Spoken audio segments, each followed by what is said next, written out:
Masu kallon mu da sauraron mu barkanmu da wannan lokaci. Yau kacokan ga mu a fadar mai girma sarkin Wurkuɗu mai martaba sarkin Bauchi, wanda za ku ji tarihin sarautar da amfanin wannan sarauta a taƙaice a bakin mai girma sarkin Wurkuɗu mai martaba sarkin Bauchi. Ranka ya daɗe, barka da kasancewa da mu a wannan kafa. Barkanku da zuwa. Barka ranka ya daɗe. To ba tare da ɓata lokaci ba, Allah ya taimake ka, za mu so mu ji bayanin suna a taƙaice. A'udhu billahi minash shaitanir rajim. Bismillahir rahmanir rahim. Sunana Alhaji Atiku Muhammad. An haife ni a ranar 20 ga watan Agustan 1972 a nan wata ƙauye wajen gunduma ce Futuk a ƙarƙashin hakimin Gwana. Sunan garin Bakama. To muna godiya ranka ya daɗe. To ranka ya daɗe, a taƙaice ina wannan sarauta ta samo asali? To alhamdulillah, wannan sarauta dai na sarkin Wurkun Bauchi ni ne na farko. Sarautar nan da yardan Ubangiji da kuma sa hannun mai martaba mai adalci, sarki mai daraja mai ƙaunar al'umma, cikin yardansa Allah ya kaddara ranar 28 ga watan 5 a 2015 sarki ya ba mu wannan dama, insha Allah. To muna godiya ranka ya daɗe. To ranka ya daɗe, wannan sarauta naka menene aikinta a masarautar Bauchi? Alhamdulillah, shi wannan sarauta kamar kowace wakilci ne na jama'a. Shi mai martaba sarki lallai cikin yardarsa muka zo wajen shi muka nemi riga kuma ya mana sutura, sannan ni na fito ya ce to in yi jagoranci da yardan mutane na, kuma ya mana umarni akan cewa to shi wannan sarauta fa wakilci ne saboda rage masa ɗawainiya, wakilci al'ummanmu. In akwai wasu damuwoyi da suke damunsu na yau da kullum, zan zama masa kamar ido ne a wajen. Ba zan yi wata ƙasa a gwiwa ba. In lokacin da buƙatar ta taso, na kan zo in durƙusa in gaya masa cewa ga buƙatun al'ummarmu da kuma abin da suke nema a ƙarƙashin tubarakin masarautar mutanen albarka. Alhamdulillah. To ranka ya daɗe, idan na fahimce ka, duk wani abin da ya shafi mutanen Wurkun mai martaba sarki ta bakin kai ne zai saurari kowane ƙorafe-ƙorafe da kuma yanayin zamantakewa da suke yi a masarautar Bauchi. Haka ne. To alhamdulillah, Allah ya jagoranci. To Allah ya taimake ka, daga lokacin da aka ce an baka wannan sarautar ya ka ji a ranka? To shi ka san jagoranci ga wanda ya fahimce ta ba gaskiya ba daɗi take ba. Wato wani nau'i ne na nauyi da ya rataya akan duk wanda aka bashi sarauta ko kuma jagorancin al'umma. Abu ne wanda yake da wuya, wanda lokacin na amince da mutane na suka sa ni a gaba cewa mu je mu nemi wannan sarautar, sai na ji wani kasala, sai na zo na duba na ce to shi dama Allah haka yake al'amarinsa, yakan dubi menene a zuciyarka, daga nan ne sai ya gwada ka. Ni na ɗauke shi a matsayin jarrabawa ne a wajena, kuma ina kan roƙon Allah yadda Allah ya taimake ni ya ɗora min wannan nauyi. Ina fatan Allah ubangiji ya sa mu ci wannan jarrabawa. Amin ya rabbi. Allah ya taimake ka. Mai martaba sarki Alhaji Dr. Ridwan Suleiman Adamu ya aminta bisa yadda kake jagorancin al'ummarka tun daga matakin ƙaramar hukuma kan jihar Bauchi baki ɗaya tare da majalisarsa suka amince su baka wannan jagoranci. So Allah ya taimake ka, yanzu al'ummar Wurkum a masarautar Bauchi sun kai kiyasin yaya? Alhamdulillah, wannan ka taɓo inda nake so ka taɓo kenan. Idan ka ce Wurkum a ƙasar Bauchi, mu ba baƙi ba ne. Wurkum muna da asali a alƙalin local government wajen yankin Gwana district. So gaskiya muna da yawa a wajen, don aƙalla cikin garuruwa guda 34 guda 24 ka jauraɓe ne waɗannan daɗaɗɗun jauraɓai. To kaga ai akwai yawa sosai. To tun mun samu asali ne tun kafin zuwan Turawa. To magabata ma sun gaya mana cikin manyan mu na Wurkuna da suka gabata, sun ce lallai da muka binciki tarihi suka ce ai Wurkun ma ta zo ƙasar Gwana tun duniya bata waye ba. Wasu ma sun nuna mana cewa ma Wurkunawa ne suka sayi ƙasar Gwana, sannan 'yan uwanmu Jukunawa suka zo suka tadda su, da kuma daga baya Fulani ma suka zo, da dai sauran tsirarun kabilu a wannan yanki. Kuma kaga muna zaman mu uwa ɗaya uba ɗaya har yanzu.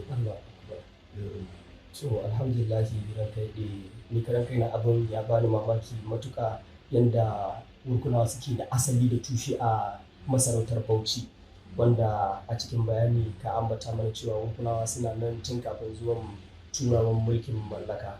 To Allah ya ƙara maka yawan nasara, Allah ya taimake ka. Wannan sarauta ina alfanunta a gare ka? Shi wato kamar ma tambayar da kai na farkon nan, alfanun wannan masarautar ko kuma sarautar da Allah ya danka mun ragamarta shi ne, kaga na ɗaya ta fito da Wurkunawa sosai a Bauchi tun lokacin da aka naɗa ni. Maganan gaskiya shi ne za ka gane cewa mafi akasari a Bauchi idan ka ce Wurkun sai su ce ba su san wane ne Wurkun ba, sai su danganta mu da jihar Taraba. So sun manta cewa akwai Wurkunawa a ƙasar Gwanan kamar yadda nan ambata a baya. So kaga wani lokaci ba za a san ku ba sai irin wannan mutuntawa da martabawa da sarkin Bauchi mai hikima da basira da kuma ƙaunar al'umma ya zo ya yarje mana cewa ya fito da mu a sarari, har mutane suka fara fahimtar cewa lalle ga Wurkun. Kaga ai akwai amfani a wannan wajen sosai. Gaskiya mun sami gagarumin nasara wajen fitowa sarari a Bauchi. An fara sanin mu lungu da saƙo cewa lalle akwai Wurkunawa a Bauchi, ba ma fa cikin ƙwaryar Bauchi bane. Don kai magana cikin ƙwaryar Bauchi akwai wanda suke da asali a nan, amma akasari aiki ne ya kawo su wasu. Amma akwai Wurkunawa mazauna ƙasar Bauchi, can alƙalai lokacin gama gudu abin nan masarautar Gwana, so anan ne suka fi asali kuma suke da yawa. To kaga ai an fara sanin mu sosai insha Allah. To Allah ya taimake ka, daga lokacin da aka baka wannan sarauta zuwa yanzu ina alfanunta da wannan sarauta ta yi maka, ganin cewa akwai yara masu tasowa, al'umma da dama a matsayin kuna hakimai na iyayen ƙasa a masarautunmu na arewa, musamman a wannan daular albarka masarautar Malam Yakubu. Ina aka kwana zancen kawo ci gaba wa al'ummar matasa, ganin sun ƙara sanin martabar sarauta da darajar hakimai? Alhamdulillah, wannan shi ma tambaya ne mai muhimmanci. Wato kasan shi ci gaban da aka samu ma zan fara cewa al'umma kacokan ba za ta ci gaba sai da zaman lafiya. To kaga abinda mai martaba ya dora mu akai kenan, cewa mu tabbatar ƙasar nan ta zauna lafiya, shi yasa aka ba mu ragamar tafiyar da al'amarin. To mun yi iya bakin ƙoƙari, mun tabbatar cewa duk lokacin da yayin da za mu zauna da al'ummarmu mukan isar musu da wannan sako ko kuma tuni kan cewa fato lokacin da muka hallara a gaban mai martaba ga fa sakon da ya faɗa a bainin mutane, kuma kowa shaida cewa shi ya fi so a zauna lafiya. saboda zaman lafiya shi yake kawo wanzuwar arziki kuma ƙasa ta ci gaba kuma ta sami ɗaukaka. To lallai mun dore akan wannan kaɗai ma zaman lafiyan kaga kamar dan tashin wanda wani lokaci ba za a rasa ba, amma mukan yi ƙoƙari mu jawo hankalin al'ummarmu cewa da Allah duk wani fitina komai ƙanƙantansa komai girmansa kada su yarda su sami kansu a ciki, da kuma wasu halayya da irin zaman ɓata gari ko kuma wasu abubuwa su mukan kira su mu zo mu zauna da matasa da sauran wanda ya kamata mu isar musu da sako cewa ga fa yadda ake zamantakewa da kuma zama lafiya da makota da kuma duk inda mutum da ya kasance saboda shi duniyar na ai duk mun zo ne mu nemi abin da za mu tsira da mutuncin mu ne, to ba a neman cimma burin haka sai an sami zaman lafiya. To kaga inda muka alhamdulillah gaskiya ba mu sami matsala ba wajen banci kai inda bai kamata ba, suna sauraron mu sosai. To Allah ya taimake ka. Wannan masarautar Malam Yakubu an yi ta dauki lokacin kimanin shekara wurin 220 ana gudanar da mulki da sarauta, amma ba a samu sarkin da ya tuna da Wurkunawa ko in ce ya yi tunanin a haɗa kan Wurkunawa ya ba su mukami da matsayi sosai a ƙasarsa ba, irin mai martaba sarkin Bauchi Alhaji Dr. Rilwanu Suleiman Adamu. Ko za mu ji a taƙaice irin farin ciki da ya samu ku a cikin zukata don wannan girmamawa da ya yi? Na'am, a kulliyomi duk lokacin da wani kaɗai ko kuma a cikin 'yan uwana da mabiyana duka, duk lokacin da za mu zama mukan saba wa Allah a cikin addu'o'inmu, saboda mutumin da ya mutunta ka ya martaba ka ya ɗaga maka daraja a cikin ba a bainin duniya, ai ba za ka manta da shi ba. Gaskiya kullum muna kan masa addu'a, muna masa fatan cewa ya gama lafiya, Allah Ubangiji ya ɗayyaba zuri'ansa yadda ya daga mu ya rufa mana asiri, shi ma Allah Ubangiji ya rufa masa asiri duniya da lahira, ya rufa ma 'ya'yansa da dukkan ahalinsa, ya ba su lafiya da kwanciyar hankali a gama da jama'a lafiya. Duk fatan da muke masa kenan, gaskiya ba za mu iya godiyan da muke masa ba za mu iya kwatantawa ba, insha Allah. Tsoron kai da muna godiya bisa wannan lokaci da dama da ka bamu, wanda ni karan kaina na karu da abubuwa da yawa wanda ban sani ba a wasu abubuwa da ya shafi Wurkunawa, amma wannan takaitaccen bayani da tarihi da ka bamu a takaice ni ma na samu ilimi. Allah ya saka maka da alkhairi, Allah ya ƙara lafiya, Allah Ubangiji ya sa a gama lafiya. Amin. Amma kafin mu rufe, ina so in ɗauki wannan dama in yi ɗan nasiha ko kuma jan hankalin mutane. Allah cikin ikonsa ya ƙaddari ɗan adam, kuma yau mun sami kanmu a cikin wani hali na miƙasu. To kaga dai abin da ke faruwa, kada mutane su jahilci gwamnati, kada a ɗora laifin nan kan kowa. Shi Allah yanzu idan ka duba ai jiya an yi girgizan ƙasa a ƙasar Morocco wanda ta laƙume rayuka har wajen, da safin nan ma mun gani alƙaluma ta nuna ya kai 632. To kaga sai mu yi wa Allah godiya, kowa da irin nau'in da Allah yake jarabtansa. Mu kuma Allah ya zo ya jarabci wannan lokaci da matsin rayuwa, an tsinci kai a matsin rayuwa, amma sai kai akasari idan kai ta zagaya cikin jama'a sai kai ta ji ana cewa ai daga shugabanni ne. Ba ma mika kukanmu gaba ɗaya wa Allah, mu roƙi kuma tabarrakinsa cewa wannan jarrabawa ne da ta same mu, Allah Ubangiji ya samu mu ci jarrabawa. Sai ga ana ta maganganu. So sannan kuma muna kira da akwai wani abun da ya faru cikin kwanakin nan bai wuce sati 3 ba. Abun takaici, abun kaduwa, zuciyan kowa ya kadu. Abun a makota na din nan ne, cikin makarantar nan da kake gani a makarantar mu, wani makaranta ne an buɗe da kyakkyawan manufa na NCE, akasari matan aure ne suke zuwa.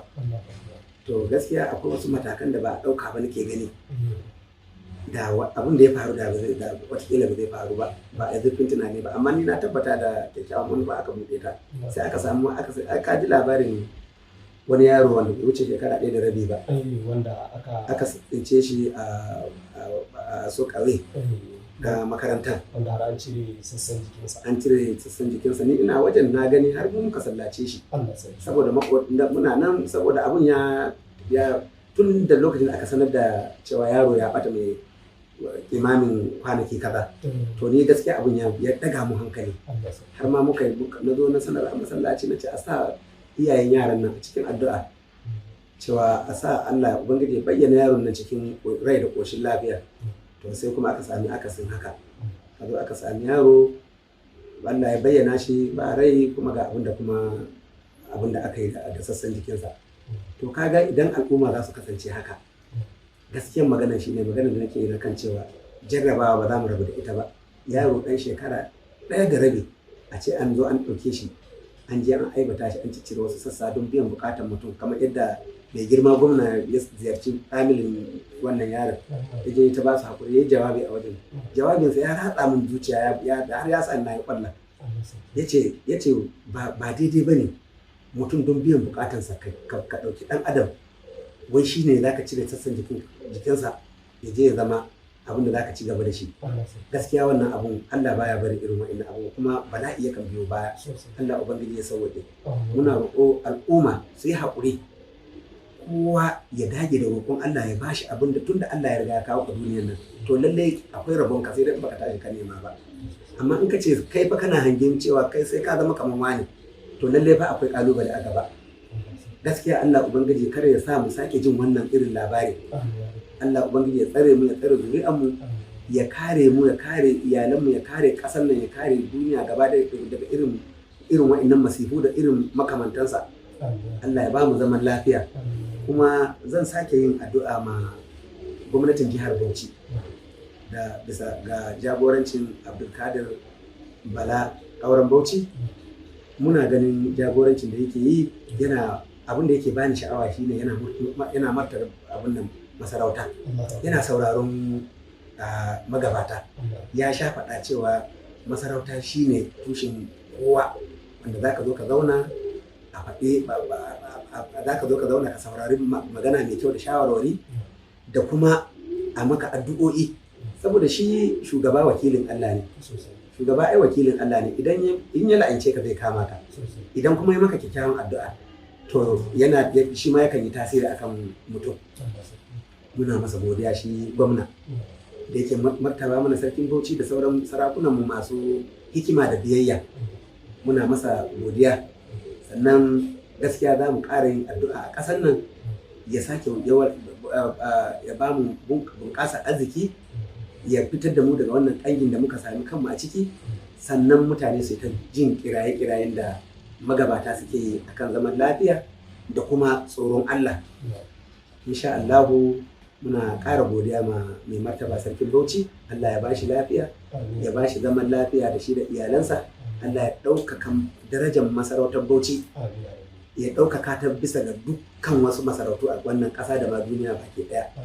Allah ubangiji ya taimake mu. So muna godiya ran kai bisa lokaci da dama da ka bamu na waɗannan zantuka masu ratsa jiki. Allah ya saka da alkhairi, Allah ya ƙara lafiya, Allah ya inganta mana lafiyarka. Amin. To masu kallon mu da sauraron mu, kun ji yadda tattaunawar mu ta kasance da mai girma sarkin Rukun mai martaba sarkin Bauchi. Da farko muna fatan za ku ci gaba da bibiyar mu don kawo muku sabbin shirye-shirye, kuma muna roƙar ran daɗe zuwa lokaci za mu dinga zuwa sauraron wasu tarihi. Kofa a buɗe. To muna godiya ran daɗe. Masha Allah.